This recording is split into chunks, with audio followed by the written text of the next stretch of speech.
Good morning.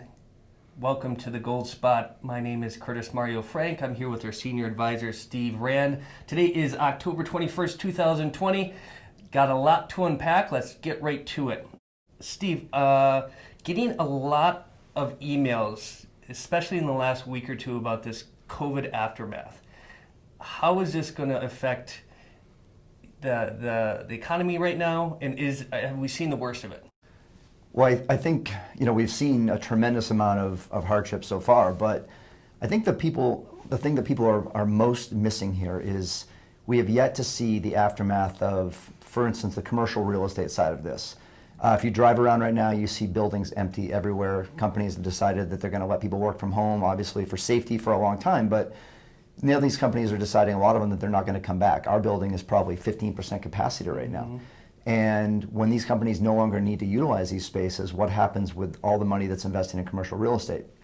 Not to mention restaurants, small businesses that have gone under, all the bankruptcies, malls, big box stores that are no longer functioning.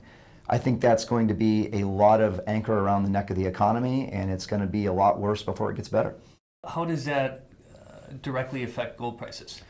Well, we've already had the first stimulus package, which was, I think, $2.2 trillion.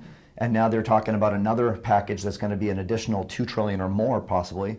And who knows how much more it's going to go beyond that, especially depending on how the election goes. So, when you print that much money, it weakens the dollar, and eventually gold prices move up. And we've seen that a lot over the course of the last 6 to 7 months. But we've hit this plateau right now. But I think that has a significant amount to go because we haven't even seen the next stimulus unleashed yet.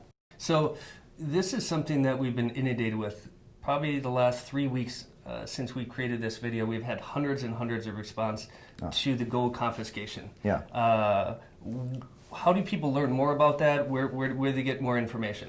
Well, just before we came in here to do this video, I just got another email from one of my clients asking about, what is the risk of this? And to be honest with you, I never really thought about this as something to really worry about for the last, 15 or 16 years.